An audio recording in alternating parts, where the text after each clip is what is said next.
Dritan Krasniqi and Liam O'Connor never imagined that a single night would ignite a brutal war, turning the streets of Liverpool into a battlefield of betrayal, blood, and unstoppable revenge.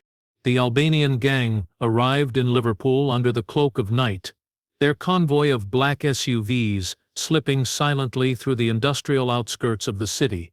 The docks were deserted, the only sounds the distant hum of cargo cranes and the faint lapping of water against the quay. Dritan Krasniqi, their leader, sat in the back of the lead vehicle, his eyes cold and calculating as he surveyed the city that he intended to conquer.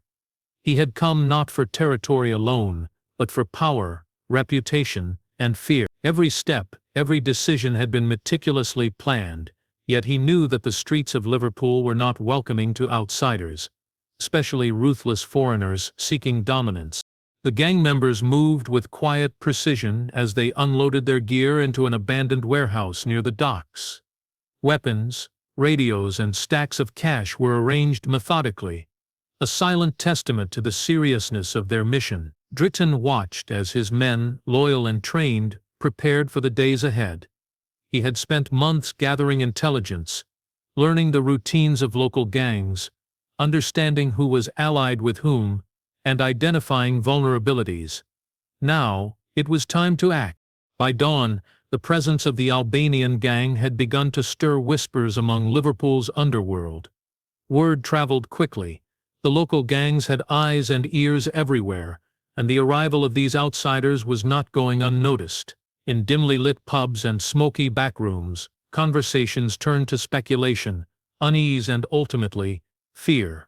Liverpool's established gang leaders recognized the threat immediately. Dritan was not an ordinary criminal. He was a strategist, a man who calculated moves as a chess master does, and the city's streets were now his game board. The first morning was eerily quiet. The warehouses along the docks seemed emptier than usual, and shopkeepers hurried to open their businesses, casting nervous glances toward dark alleyways. Residents had begun to sense that something had changed, though they could not yet put their finger on what. The Albanian gang remained in the shadows, observing, learning, waiting for the right moment to strike. Even the smallest sign of resistance would be met with swift retaliation. As Dritan stepped out of the warehouse to feel the chill of the early morning air, he could see the distant skyline of Liverpool emerging in the light of the rising sun. The streets that would soon tremble under his influence stretched before him, each one a potential battlefield. His mind was already racing with strategies: who to approach, who to intimidate, and who to eliminate. He understood that fear was as powerful a weapon as any gun or knife, and he intended to wield it ruthlessly. By mid-morning, the first signs of movement began. Local gang members cautiously tested the waters, sending scouts to observe the newcomers. Dritan's men watched from the shadows, noting every face, every gesture, every slip. The city was awakening, unaware that a storm had arrived, a storm that would soon tear through its streets and alter the balance of power forever. The Albanian gang had come to Liverpool not to negotiate, but to dominate, and the war had already begun. The first blood was shed in the narrow alleyways near Liverpool's old dockyards, where shadows clung to the walls like predators waiting for their prey. The Albanian gang had been careful, patient, observing the routines of the Liverpool crews for days. They knew when patrols moved, which corners were least watched, and which lieutenants could be caught off guard. That night, the opportunity finally arrived. A Liverpool gang lieutenant, arrogant and overconfident, had ventured into territory the Albanians had quietly claimed as their own. He never realized the trap that awaited him. The alley was dark and silent, except for the faint rustle of rats and the distant echo of a late-night train. The lieutenant's footsteps echoed against the brick walls, each step drawing him closer to danger. Hidden behind dumpsters and shadowed doorways, the Albanians waited, their faces hardened with anticipation. Dritan Krasniqi had planned this meticulously. No hesitation, no mercy. The gang had trained for years for moments like this, and they struck with precision. Within seconds, the quiet of the alley erupted into chaos. Gunfire shattered the night, the sharp cracks bouncing off the walls. followed by screams that would haunt the streets for weeks. The lieutenant fell, his body a lifeless warning for anyone daring to challenge the newcomers. Panic spread through the neighborhood as onlookers scattered, but the Albanians were already disappearing into the darkness before the police could even be called. By dawn, the first rumors had reached the ears of Liverpool's gang leaders. An outsider gang had struck first, and the message was clear: fear was their weapon, and they wielded it without hesitation. The city streets buzzed with tension. Business owners shuttered their windows early, and taxis avoided the alleys where the incident had occurred. Social media and local chatter whispered of the foreign gang that had made its presence known with blood and violence. In bars and clubs, gang leaders convened behind closed doors, trying to process what had happened and how to respond. No one underestimated the Albanians anymore. They had proven that their arrival was not a bluff. Meanwhile, Dritan watched from a safe distance, noting reactions, cataloging fear, and preparing the next move. He understood the psychology of power. One decisive strike could destabilize entire networks. The lieutenant's death was not just about territory, it was about establishing dominance, creating an aura of invincibility that would force rivals to question their own strength. Every member of the Albanian gang understood the importance of this act. It was more than a kill, it was a statement. As night fell again, Liverpool's streets remained tense, the echoes of gunfire still fresh in the minds of those who had witnessed it. The first bloodshed had changed the balance of power. The Albanian gang had not only survived their introduction, but had demonstrated ruthlessness and strategy beyond anything the locals had anticipated. The war had begun, and the city was already paying the price, one alley at a time. The message was clear: the Albanians had arrived, and no corner of Liverpool would be safe from the storm they had unleashed. Amid the rising chaos, alliances began to form in the shadows. Some smaller Liverpool crews, recognizing the ruthless efficiency of the Albanian gang, decided to approach Dritan Krasniqi with cautious proposals. Protection, power, and money were the currencies of loyalty, and Dritan was willing to accept temporary alliances if they served his purpose.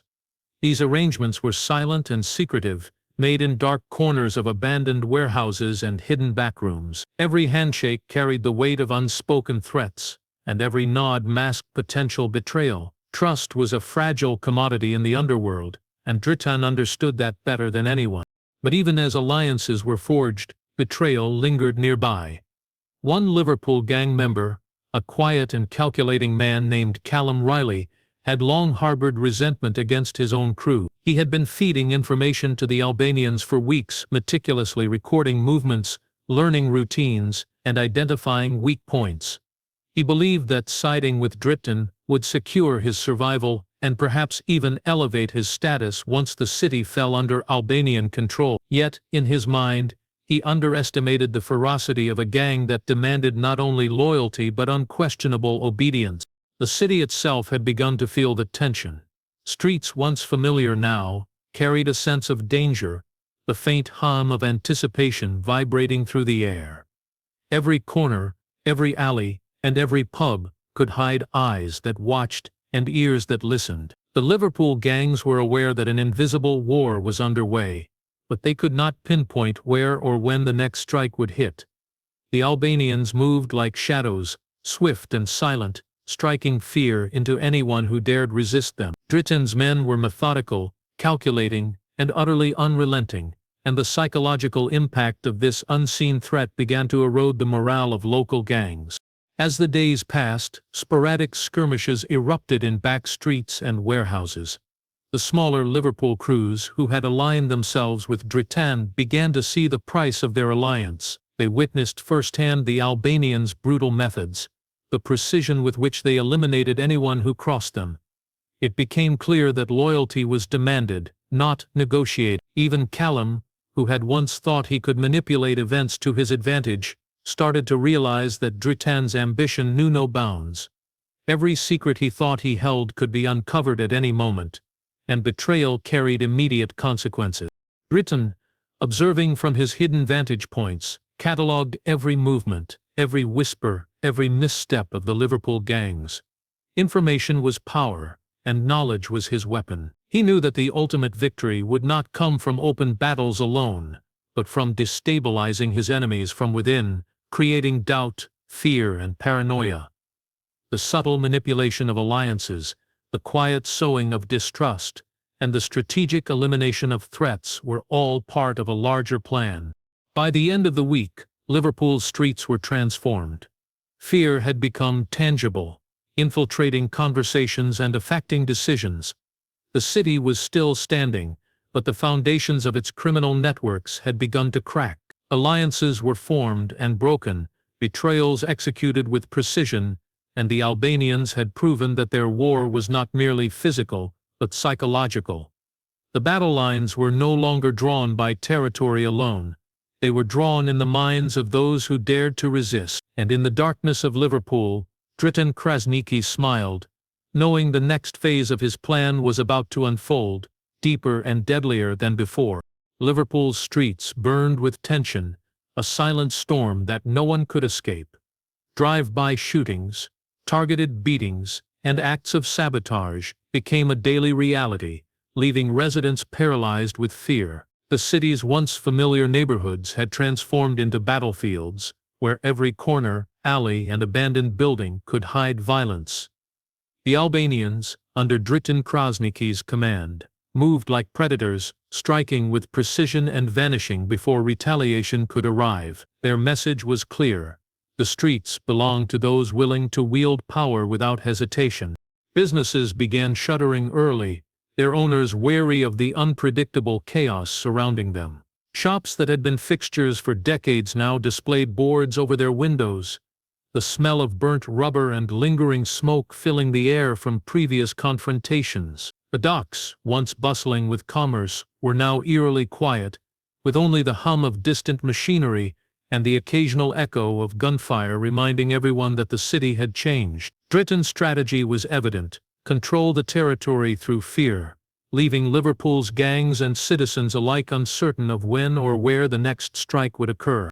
The local gang leaders met in secret, their faces tense, their voices low. Alliances were fragile, suspicions shrapsment, and the threat from the Albanians forced them into uneasy pacts. Even within these temporary coalitions, loyalty was a commodity constantly tested, and the fear of betrayal hung like a dark cloud over every conversation. Some leaders sought to negotiate with Dritan, hoping to buy time or favor, while others prepared for open conflict, aware that hesitation could mean death. Every decision was weighed against the potential cost, and the cost was high, sometimes lethal. Amid the chaos, the Albanian gang orchestrated a series of meticulously planned attacks. Warehouses storing contraband were set ablaze, rival gang hideouts sabotaged, and anyone suspected of undermining Dritan's authority faced swift retribution. Each act was calculated to destabilize the opposition, creating confusion and distrust among Liverpool's gangs.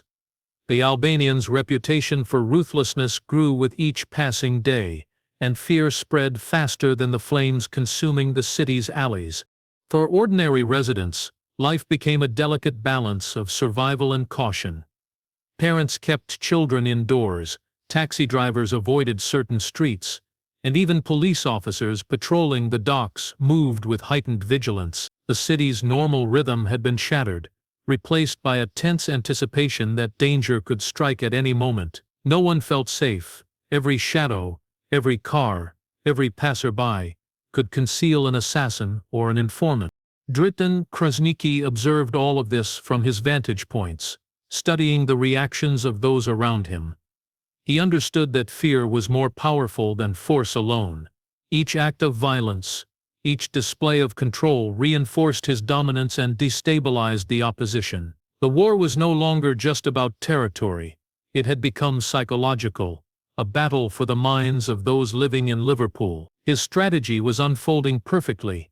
The city was beginning to bend under his influence, and his enemies were starting to crumble from within, unaware that the storm had only just begun. The war between the Albanian gang and Liverpool's crews had become personal, twisting the lives of everyone involved. It was no longer about territory alone. It was about betrayal, loyalty, and vengeance. Among the Liverpool gangs, tension ran deeper than ever, for one of their own had been secretly feeding information to Dritan Krasniqi. The revelation struck like a dagger in the heart of the crew, and trust that had taken years to build disintegrated over friendships that seemed unbreakable crumbled, and families once aligned with loyalty now found themselves divided, questioning every word, every gesture, every move. One gang leader, Liam O'Connor, discovered that his closest confidant had been providing intel to the Albanians for months. The knowledge hit him with a mixture of rage and disbelief. Everything he had built, the alliances, the territory, the reputation, was now in jeopardy. The betrayal felt deeper than any street fight. It was personal, cutting through the very fabric of his control over the city. As he moved through the streets, his eyes scanned every shadow, every doorway, aware that enemies lurked not only outside but within his own ranks. The Albanians, under Dritan's command, were aware of the turmoil they had created. They had engineered the perfect psychological assault, forcing the Liverpool gangs to question loyalty and rethink strategies. Every strike, every act of violence was intended to break bonds, create suspicion, and destabilize networks from within. The war was not just physical, it was mental, emotional, and relentless. Those who thought they could predict Dritan's moves soon realized that the Albanians operated on a level far beyond ordinary criminals. In the neighborhoods most affected, ordinary citizens became involuntary witnesses to the violence and treachery. Windows bore cracks from stray bullets, streets were littered with debris from skirmishes, and whispers of betrayal traveled faster than the police could intervene. Families who had once walked the streets freely now barricaded doors and windows, hoping to remain invisible in a war that had no mercy. The city itself had become a maze of fear and intent, where every ally could be a traitor and every friend a potential enemy. Dritan Krasniqi, watching from a hidden location, catalogued the chaos with a calculated detachment. He knew that revenge could not be rushed. It had to be precise, deliberate, and devastating. By turning allies against each other and forcing enemies into mistakes, he ensured that Liverpool's gangs were trapped in a web of fear and distrust. Even those who sought to retaliate found themselves vulnerable, unsure who to trust, and hesitant to act. As night fell over the city, the streets seemed quieter, but it was a false calm. Beneath the surface, rage and suspicion simmered. The betrayal had shifted the war into a new phase, where personal grudges and broken loyalties fueled the violence. Every action taken by the Albanians was magnified. Every reaction by the Liverpool gangs amplified.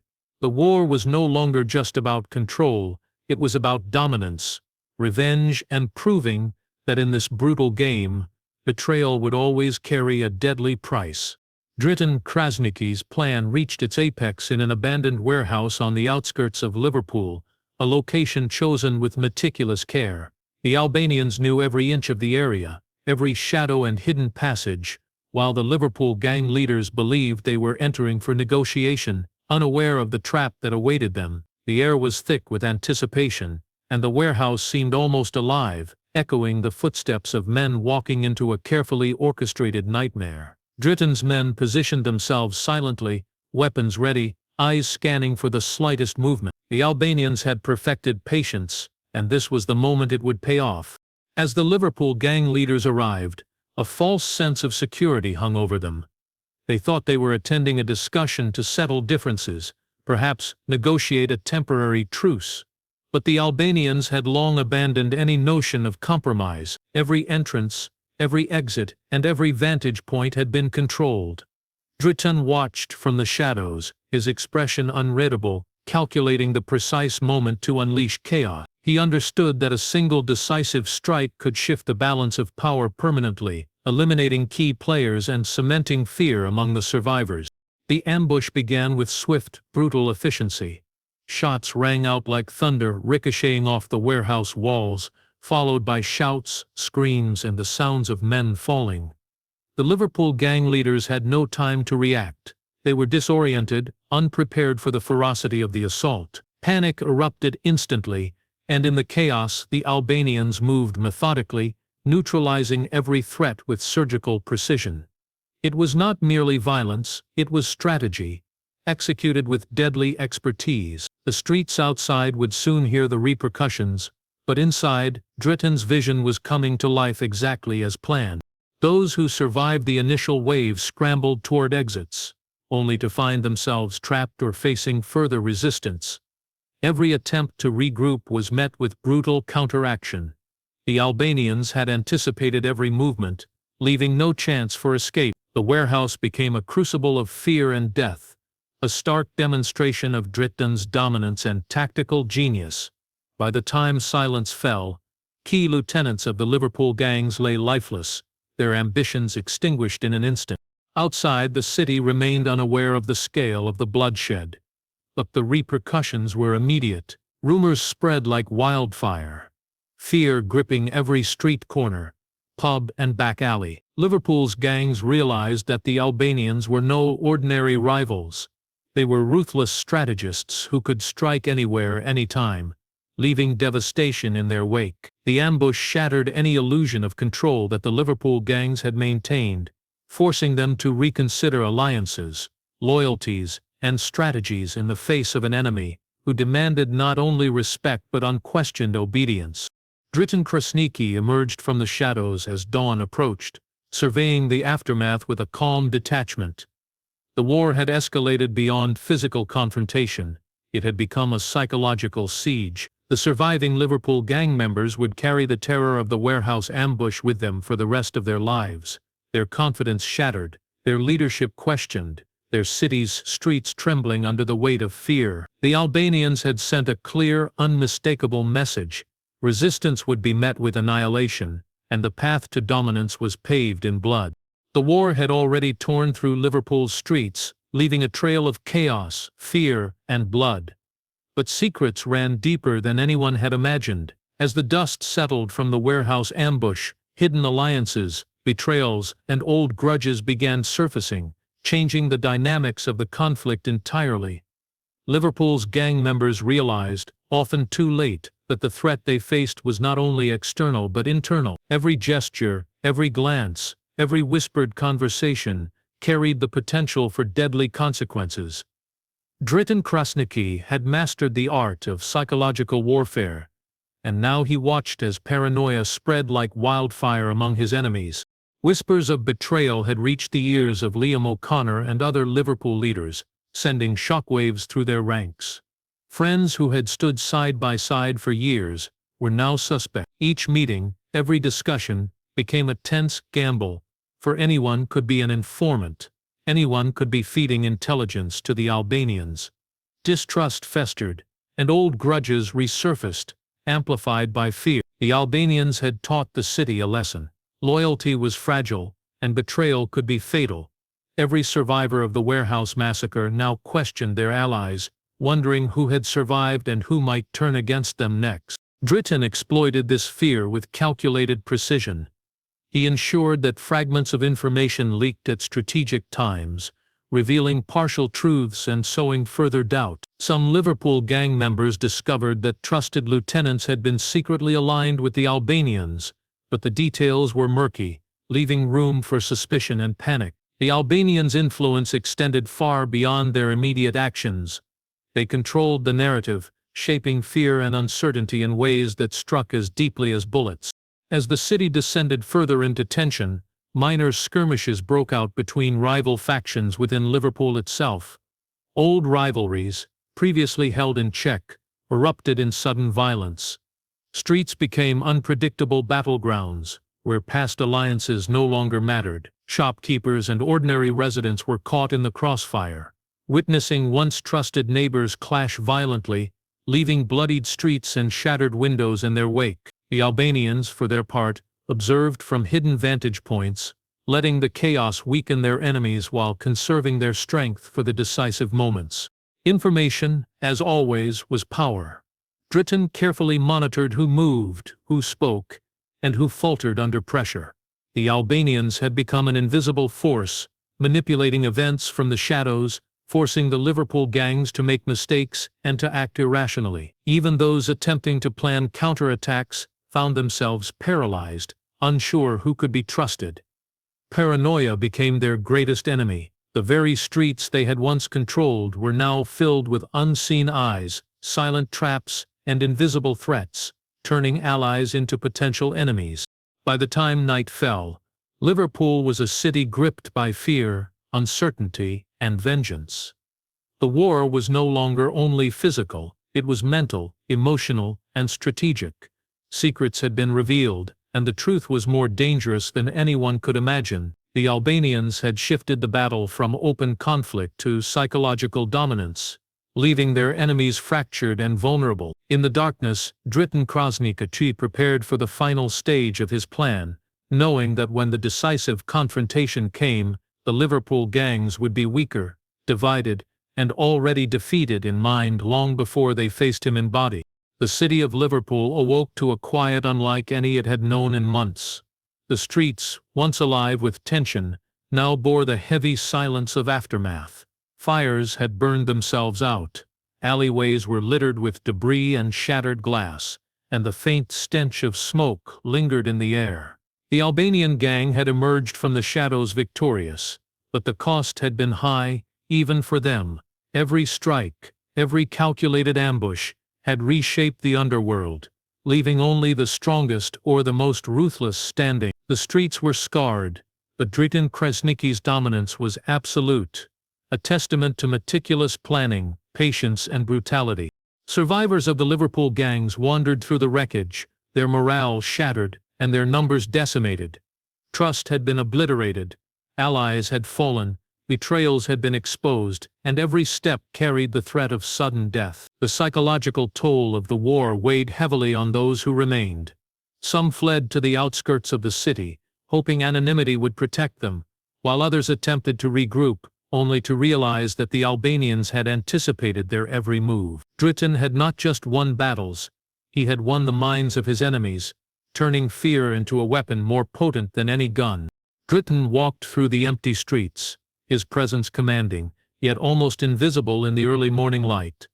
Windows reflected the stark reality of the war. Boards nailed across doors, shattered glass, and the occasional abandoned car bore silent witness to the carnage. He understood that victory was not only measured in the bodies left behind but in the control of perception. The city knew, even without seeing him, that resistance was futile, and that the Albanians had rewritten the rules of the streets. Every move, every decision by the remaining gang members was now influenced by fear of what Dritan might do next. The families of fallen gang members mourned quietly, their grief interlaced with anger and confusion. The war had claimed not just lives, but relationships, friendships, and a sense of security that had once existed, even among criminals. Liverpool's underworld had been permanently altered.